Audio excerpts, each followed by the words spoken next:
So here's a case story.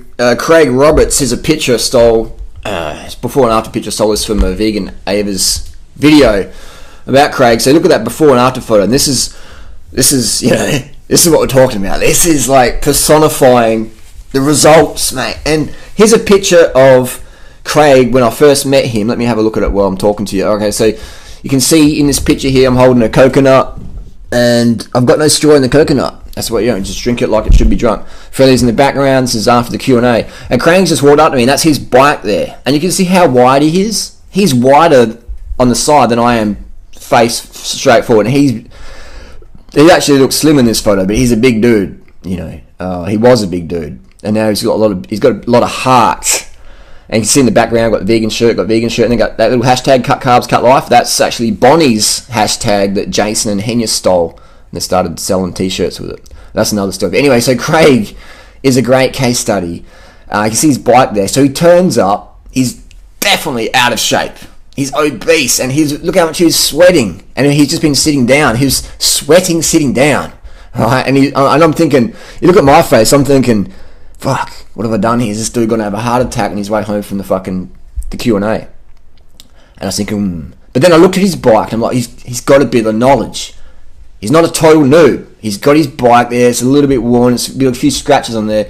He knows how to change a flat tyre. So he's got some level of experience. So he's bought his bike. He's ridden around the streets a little bit back home, and then he's made the jump to Thailand. And he's making it motherfucking happen. So Craig is a good example of the personality type that we're trying to attract, embrace, cultivate, motivate, and support.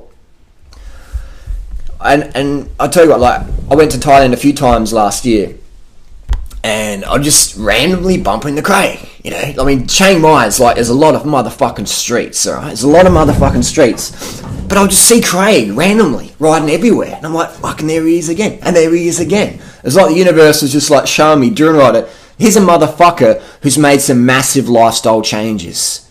He was the fattest person last year at our festival. Without a doubt. He was so out of shape. He went up Doi Satep with Danny. I think it was Danny. And he got to the steep bit before the temple there, and he sort of, pretty sure it was then, he sort of got off balance, and he fell backwards. He almost crushed fucking Danny. You know what I mean? It was like, and then he rolled down the hill like Humpty Dumpty. That's how out of shape he was. Now he can do it in about 48 minutes, 40 or something like that. 48 minutes of Doi Satep. Pretty fucking good, man. Most fit guys couldn't go under an hour up there. 48 minutes, man. That's incredible. And that's just in like less than a year. From being Humpty Dumpty to going 48 minutes, man. That is huge. And what's his secret?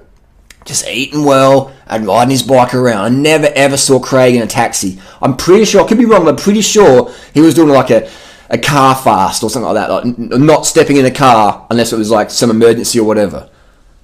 And that's what we're talking about. So Craig was one of these people who wasn't emailing me, I'm too fat, I'm not sure if I can come along. He just fucking brought his bike and fucking turned up.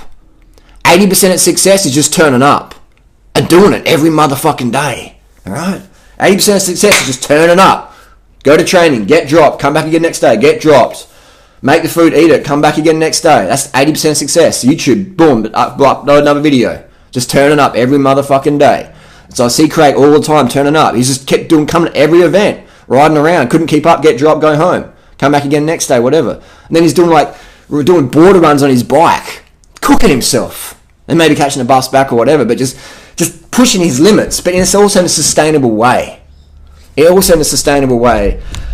So that's the sort of person that you want to hang out with, man. All right. A lot of people in life, we just gravitate towards people who've been doing something for 20 years or whatever. And that's good, but that's a lot easier for them to have the results of success or whatever than someone who's just totally starting from scratch.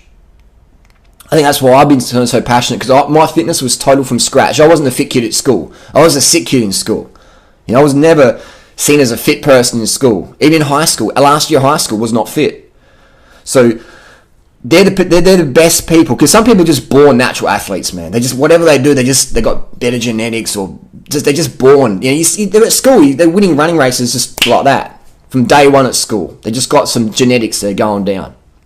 They're probably not the best people to take advice from because they don't really understand what it takes to build something. Or it's people who are like, you know, they're on YouTube and they've got some aesthetics, you know, they're like an 18-year-old aesthetic girl, and just whatever they do, just it goes viral. It's not because they got like hell skills, it's just because they're just born with genetics. So they're not the best people to follow for YouTube model, etc. Does that make sense? People who are born into money aren't the best people to talk about making money. It's the person who live in the street, dead broke, like me, and then to where they are now.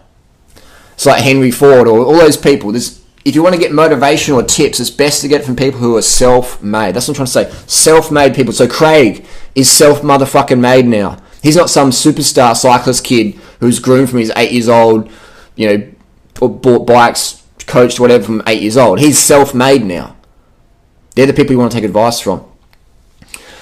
But Craig's mantra, I would say, it would be just carbon up, seeing food as fuel to move his bike. Everyone needs transport. Everybody needs transport. So these people go, I don't want to ride a bike. If you want to ride a bike for basic transport, then you are really being a cancer on the planet. Think about it. If you can't ride your bike to the shops or just some basic stuff, you know, especially on holiday, that's really cancerous, pernicious attitude towards the planet. I mean, you come to Chiang Mai, the traffic is getting hectic because you got a lot of tourists coming over, especially the Chinese tourists, not being racist or nothing, but you got the Chinese tourists coming over, they don't want to be on a bike because they consider bike poverty. So they want to be in the car. They would rather be in the car, literally going 1 hour at 5k an hour, but being in a car in air conditioning than being seen on a bicycle because it's like poverty, you know. It's crazy, isn't it? Even our friend Stephanie, who's got the dark tan, rides a bike, a lot of Chinese people would think she's poor because she's got dark skin and has to ride a bike, even though she's fit as, you know. It's hilarious, the culture shock. People with the same heritage have totally different warped views. If you are not on a bicycle and your goal is to get weight loss transformation and do it easily and effortlessly and save money and just meet cool people, then I'm not sure how you're going to do it. And you won't change in your brain. It won't work as well as if you had a bicycle. A bottom line, everybody needs a bike. Everybody deserves to be lean. So if your goal is to be lean and have transport, you need to have a bicycle, man. Again, you can agree with me, disagree with me, or you can agree with me. But look at Craig Roberts' example, man. That motherfucker is self-made. That's probably the best transformation I've seen. And I don't have to worry about his transformation being unsustainable because he understands cycling. He understands what to fucking eat. He understands how to put them together. That's pretty much it. Eating well, ride your bike. Pretty fucking straightforward. But people are so shocked at the simple solution. They're just like, the solution is so simple. They're just like, oh my god, like I'm shocked at the answer.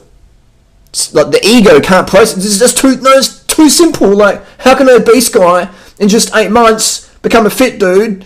Just like rice, fruit, and ride his bike. Like, cyclists suck. I fucking hate cyclists. That's shit, isn't it? That's a shit cunt personality to have. Be like Craig. Calm the fuck up. Get on your bike and live the adventure.